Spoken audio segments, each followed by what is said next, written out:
If you spend enough time reading about the future of technology, you will inevitably hit the ultimate sci-fi equation. Quantum computing plus artificial intelligence equals the singularity. The narrative is intoxicating. AI is currently bottlenecked by the physical limits of classical microchips. Quantum computers operate on the fundamental laws of physics, bypassing those limits. Therefore, when you plug an AI into a quantum computer, it will instantly become a god, solving climate change before lunch and curing aging by dinner. It's a great story. But as we know on this channel, great stories are usually hiding brutal engineering realities. We need to treat this like an engineering problem, not a prophecy. The truth is, quantum computing could be a turbocharger for AI, or it could be a multi-billion-dollar distraction. And we can actually tell which timeline we are in by watching a few hard, unsexy milestones. We are going to look at the reality of quantum machine learning. We are going to look at the math problem that threatens to break the whole concept, and we are going to look at why the most important intersection of these two technologies might actually be running backwards from the hype. Chapter 1. The Direction of the Arrow.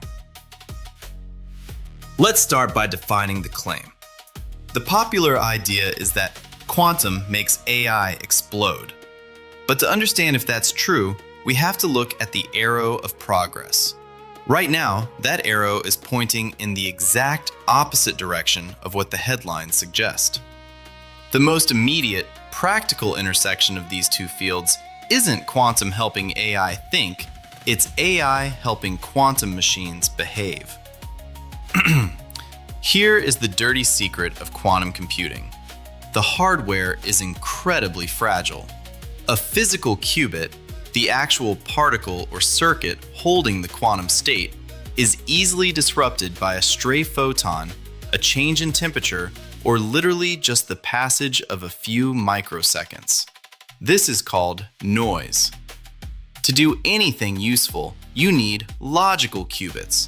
A logical qubit is a virtual, error-corrected qubit built out of hundreds or even thousands of noisy physical qubits. Managing that error correction is a nightmare of systems engineering. The system has to constantly monitor the physical qubits, detect when they drift out of alignment, and apply corrections in real time without collapsing the quantum state.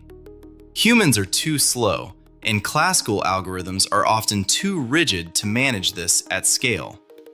This is where AI steps in.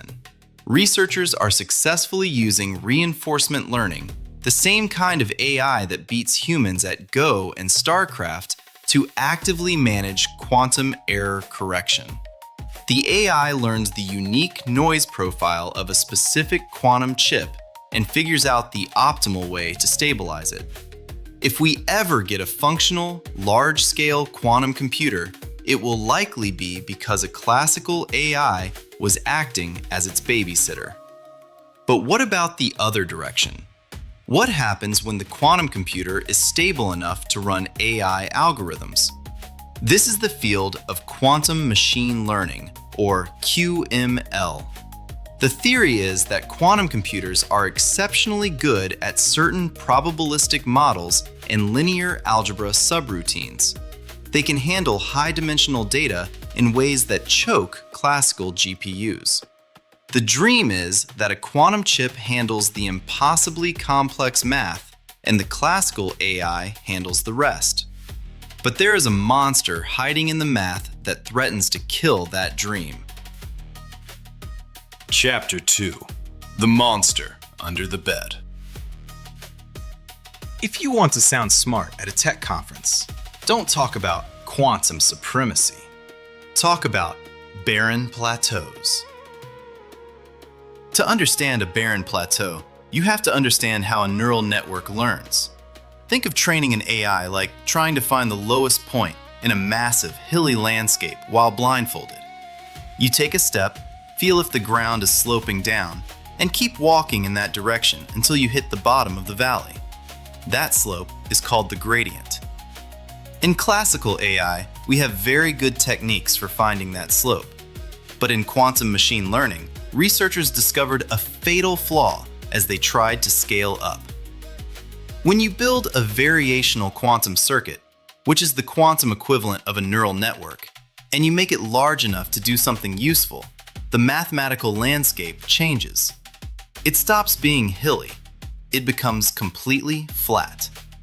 This is the barren plateau. When the landscape is flat, the AI has no slope to follow. It takes a step, feels no change. Takes another step, feels no change. The training process completely stalls out. The gradients vanish exponentially as the number of qubits increases. This isn't an engineering bug that you can fix with better cooling or cleaner materials. It is a fundamental feature of the geometry of large quantum spaces.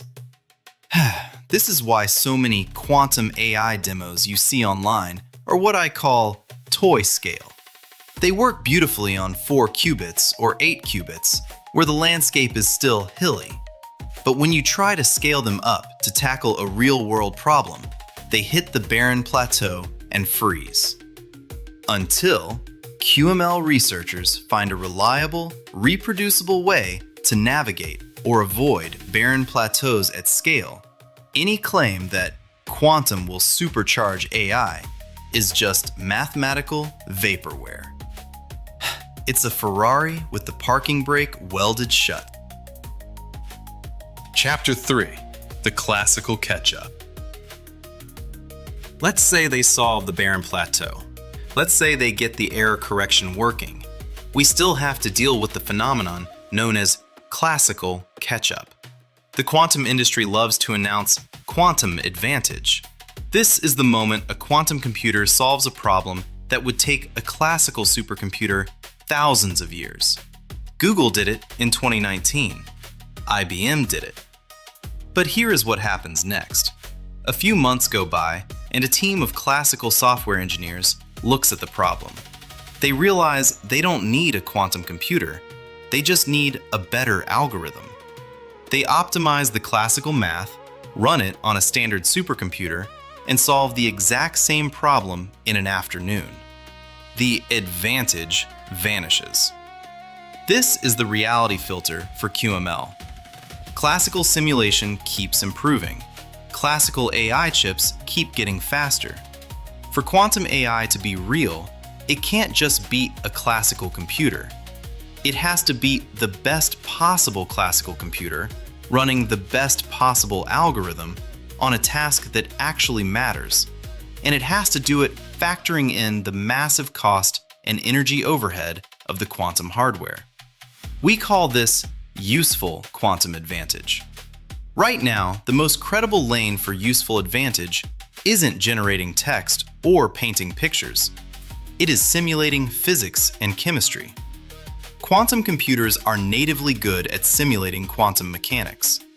If they can accurately model how molecules bind or how a new battery material holds a charge, they can generate pristine, synthetic training data. That data can then be fed into a classical AI to discover new drugs or new materials. It's not quantum AI in the sci-fi sense. It's a quantum sensor feeding a classical brain. And that is incredibly valuable, even if it doesn't look like the Terminator. Chapter 4. The Immediate Fallout. So where does that leave us? Let's assume the skeptics are right.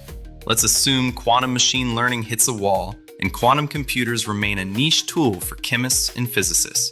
Does that mean we can ignore quantum technology? Absolutely not. Because even if quantum never boosts AI, it is still going to break the internet.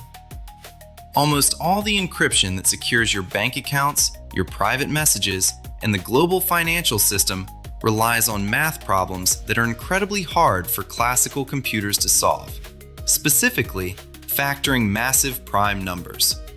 A fully error-corrected quantum computer running Shor's algorithm cuts through that math like a hot knife through butter. This isn't a theoretical risk, it is a mathematical certainty entirely dependent on engineering timelines.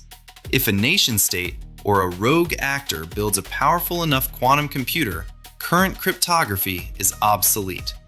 And because adversaries are already engaging in store now, decrypt later attacks, harvesting encrypted data today so they can break it in 10 years, the threat is already here.